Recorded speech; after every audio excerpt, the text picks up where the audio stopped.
সন্দেশখালীর বয়ারমারিতে উত্তেজনা, খেলার মাঠ দখল করে বাজার তৈরির অভিযোগ।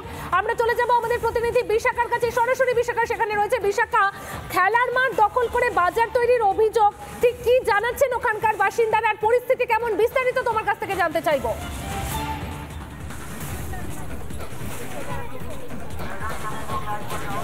দেখো পায়েল, আজকে সকাল থেকে যে কাণ্ড হয়েছে সেটা বলতে হয়। আমি যেখানে দাঁড়িয়ে রয়েছি বয়ারমারিতে, বয়ারমারি 1 নম্বরে, সেখানে একটি খেলার মাঠ, এই মাঠে দাঁড়িয়ে রয়েছি। সেই খেলার মাঠে দেখতে পাচ্ছ এখানে বালি, ওদিকে পাঁচিল তোলা হয়েছে এবং আজকে এই পাঁচিল ভেঙে দেওয়ার চেষ্টা করা হয়েছে এখানকার বাসিন্দাদের তরফ থেকে। এখানকার যারা নারী পুরুষ নির্বিশেষে তারা এগিয়ে এসে বলেছেন তারা তাদের খেলার মাঠ ফেরত চান। এখানে কোনো রকমভাবে অবৈধ জবরদখল তারা সহ্য করবেন না, কোনো বাজার চান না, সেখানে তারা খেলার মাঠ ফেরত চান। এবং এটা যদি আজকের অভিযোগের মাথা হয়ে থাকে তাহলে এরপরে পরতে অভিযোগ রয়েছে এখানকার মানুষরা। তারা বলবেন তাদের কি কি অভিযোগ। এখানে জমির জবরদখল থেকে শুরু করে, এখানে মাঠের জবরদখল থেকে শুরু করে তাদের থেকে টাকা নেওয়া হয়েছে এবং তাদের কাঠগড়ায় তৃণমূল নেতা, তৃণমূলের পঞ্চায়েত সদস্য শান্তনু জানা, তার বিরুদ্ধে কি অভিযোগ রয়েছে সেটা জানানোর বলবেন তারা। কি অভিযোগ, এখানে ঠিক কি ঘটেছে যার জন্য এরকম মারমুখী হয়ে উঠলেন আপনারা, পাঁচিল ভেঙে দিলেন।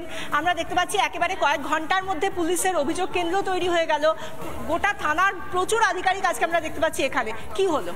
আসলে এখানে আমাদের একটা মাঠ ছিল যেখানে পুজো হয় প্রতি বছর, প্লাস এখানে বাচ্চা কাচ্চা সবাই খেলে।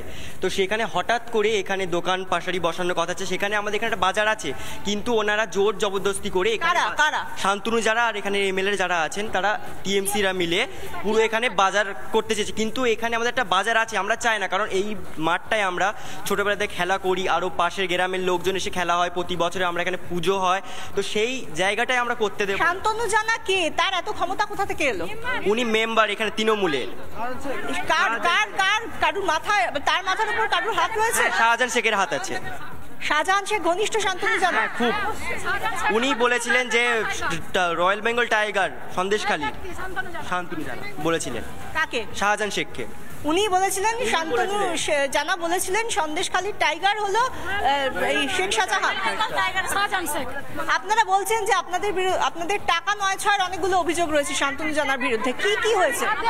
ঘর দেওয়ার জন্য সবার কাছ থেকে টাকা নিয়েছে, কার কাছে 2000, 5000, 10,000, 20,000 এরকম করে টাকা নিয়েছে। কোনো ঘর দেওয়ার কোনো বালাই নেই, টাকা পয়সা কার ঘরে খাওয়া জুটছে না, অথচ বলছে ঘর নেবে। তারা বলছে হ্যাঁ ঘর নেবো, ঘর তো নেই, মাথার উপরে ছাদ নেই, ঘর নেবো। এবার বলেছে টাকা দাও, তারা কোথা থেকে টাকা দেবে? তা হলো কত টাকা? কে দিচ্ছে 5000, কে দিচ্ছে 2000, কে দিচ্ছে 10,000, এরকম করে আমাদের গ্রামের সবার কাছ থেকে টাকা তুলেছে। সবার কাছে খাওয়া জোটে না, কে কানের বন্ধক দিচ্ছে, কে নাকের বন্ধক দিচ্ছে, দিয়ে করে টাকা দিয়েছে তাকে। তারপর ঘর পেয়েছেন? না, আমরা কোনো ঘর পাইনি, কিছুই ঘর পাইনি। এখানে আমরা টাকা দিয়েছি, টাকা দিয়েছি। এটা বিজা না, মানে পেপার দিতে গেলে তাদের পয়সা দিয়ে নিতে হচ্ছে, কারণ যে ত্রিপলগুলো আসে সংসদ ত্রিপল, ওই প্রাণের যে ত্রিপলগুলো সেগুলো বেহাত করে ওরা, সে তো সরকারি ত্রিপল, সে তো যারা ক্ষতিগ্রস্ত এমনি পাবে, তারা পাচ্ছে না। ক্ষতিগ্রস্ত যারা হচ্ছে তাদের কাছে টাকা নিয়ে তবে দিচ্ছে, নাহলে এমনি দিচ্ছে না। তার জন্য টাকা দিচ্ছে, কে নিচ্ছে? শান্তনু জানা।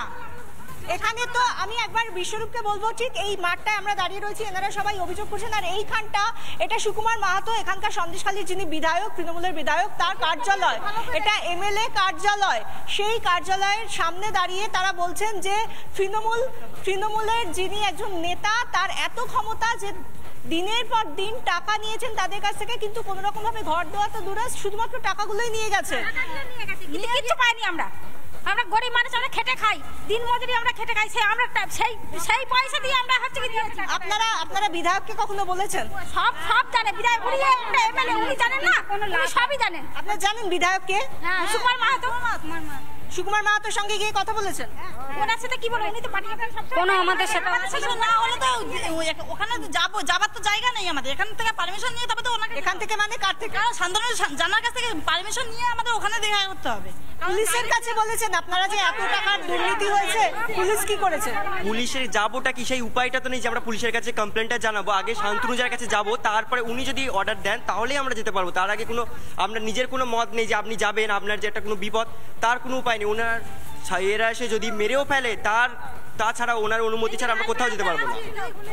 আমাদের লাইফ থেকে যদি এই কথাগুলো বলছি, হয়তো আমাদের উপরে রাগ আছে, সেই রাগের ক্ষেত্রে কিন্তু আমাদেরকে কিছু করতেই পারে ওনা, কারণ যে রাত্রে কিছু করতেই পারে, কারণ এত লাইফে আসতেছি আমরা, কারণ লাইফে এত ঘটনা সব বলছি, সেগুলোর জন্য কিন্তু আমাদের জন্য কিন্তু আমরা যে মুখটা দেখাচ্ছি সে লাইফ রিস্ক হয়ে যাচ্ছে আমাদের।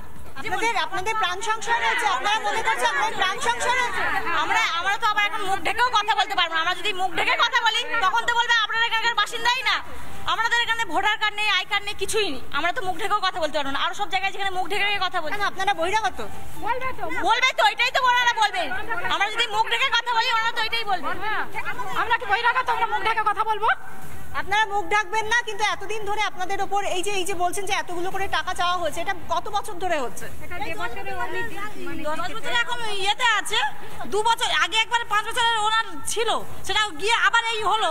দুবারে কিন্তু কোনো ভোট হয়নি। উনি এমনি কিন্তু ম্যাম, আপনারা তো সবাই তৃণমূলের সমর্থক বলছেন, ঘোষিত। হ্যাঁ সত্যি এটা, কিন্তু আমাদের যখনই যাই করুক ওই মোটামুটি ওর কথা যদি শুনতে পাই তবেই আমরা ওর পাশে থাকবে, কারণ বাড়িতে বাস করতে দেবে। কারণ এখানে আপনার চাইছেনটা কি এখন? আমার শুধু চাইছি এখানে মার্কেট যেন না হয়, এই মাঠটা যেন মাঠেই থাকে। আমার মাঠটা কেনাবো, আমরা ফেরত চাই। আমাদের যা যা নেওয়া হয়েছে আমরা সবকিছু ফেরত চাই। এই যে এত টাকা আপনাদের নয় হয়েছে, এতগুলো টাকা চলে গিয়েছে, এই টাকা ফেরত চান? টাকা ফেরত চাই, টাকা ফেরত চাই। শাস্তি চাই, আমরা টাকা ফেরত চাই।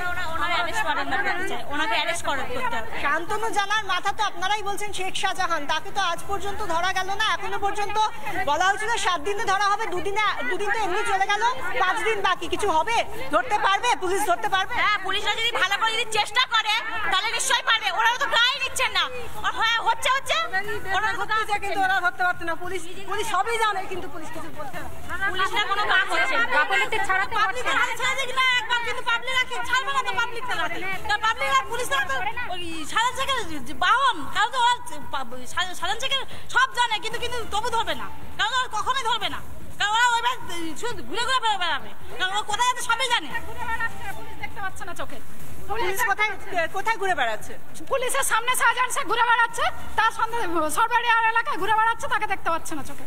আপনারা সবাই দেখতে পাচ্ছেন, পুলিশ দেখতে পাচ্ছে না? হ্যাঁ তাই তো, দেখতে পাচ্ছে না, পুলিশ দেখতে পাচ্ছে না।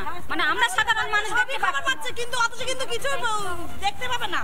আচ্ছা, এই যে এখানে মাঠে যে ঘর তৈরি হয়েছিল, অবৈধভাবে ঘর তৈরি হচ্ছিল, সেটা আজকে আপনারা ভেঙে দিতে এসেছিলেন। আপনারা বলছিলেন যে না, আমরা মাঠটাকে মাঠ হিসেবেই চাই, বাজার চাই না, ঘর চাই না। তো আপনাদেরকে পুলিশ এসে কি বললো? হঠাৎ করে পুলিশ চলে এলো কি করে? পুলিশ এতদিন জানতো না? না, পুলিশ কখনোই আসেনি। এই ফার্স্ট এই মিডিয়া এসছে বলে তাই আসছে পুলিশ, নাহলে কোনদিন পুলিশ এখানে থাকেই না। কারণ পুলিশের এখানে ক্যাম্প আছে, ক্যাম্পের বাজে, কিন্তু এ মুখে আসে না। ওরা শুধু এমনি ঘুরতে আসে, ঘুরে চলে যায়, কিন্তু কোনো কাজ নয়। আজকে এখানে আমরা বিক্ষোভ দেখিয়েছি বলে তাই এসছে আজকে পুলিশ তাই বাধা দিচ্ছে, এমনি কোনো বাধা দিচ্ছে না। এই যে নিজেদের হাতে পরিশ্রম, মানে নিজেদের হাতে তুলে নিও না, তাহলে এর আগে কোথায় ছিল পুলিশ? আইন তুলো না বলেছে, তাহলে এতদিন কোথায় ছিল? আজ আমরা যখন নিজেরা গায়ের জোরে যখন ভাঙচুর করতে আসছি, আমরা যখন আইন যখন নিজেরাই নিজের হাতে তুলে নিচ্ছি, এতদিন কোথায় ছিল? বাড়িতে ঘুমাচ্ছিল? হ্যাঁ, শাহজাহানকে জানান সঙ্গে থাকো একদম। কিন্তু সেই একই ছবি উঠে এলো। এই যে তুমি যে তৃণমূল নেতার নামের কথা উল্লেখ করছেন গ্রামবাসীরা, সেখানেও কিন্তু তার এত বারবারন্ত একজনের কারণেই, তিনি হলেন শেখ শাহজাহান। এই যে শান্তনু, সেই শান্তনুর মাথার ওপরে শেখ শাহজাহানের হাত রয়েছে।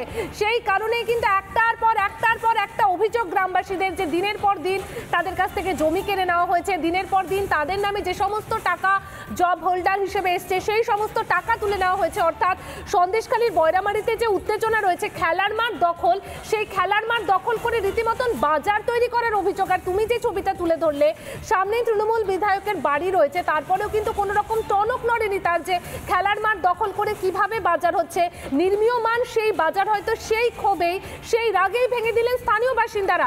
দিনের পর দিন তাদের উপরে যে অত্যাচার হয়েছে, সেই অত্যাচারের বহিঃপ্রকাশই বোধহয় দেখা গেল এই কারণেই, যে স্থানীয় তৃণমূল নেতার বিরুদ্ধে যে অভিযোগ, খেলার মাঠ, সেই খেলার মাঠ দখল করে বাজার তৈরির অভিযোগ, নির্মীয়মান সেই বাজার ভেঙে দিলেন বাসিন্দারা। সন্দেশখালীর বয়ারমারিতে উত্তেজনার, সেই উত্তেজনার ছবি তুলে ধরছিলেন আমাদের প্রতিনিধি বিশাখা, যেখানে আমরা দেখলাম যে গ্রামবাসীদের একটার পর একটা অভিযোগ, যে খেলার মাঠ, যেই খেলার মাঠ রীতিমতন দখল করে বাজার তৈরি করা হচ্ছিল। আর সেই বাজার তৈরি করার জন্য যে প্রস্তুতি, অর্থাৎ ইটের গাঁথনিও তৈরি হয়েছিল, সেই সমস্ত কিছু ভেঙে দিলেন কিন্তু গ্রামের বাসিন্দারা। আপনারা দেখুন সেই ছবি, যেখানে আমরা দেখাচ্ছি ফের উত্তপ্ত বয়ারমারি, যেখানে নতুন করে উত্তেজনার পরিস্থিতি তৈরি হয়েছে। অন্যদিকে আমরা দেখাচ্ছি যেখানে কিন্তু উত্তপ্ত সন্দেশখালীর বয়ারমারি, যে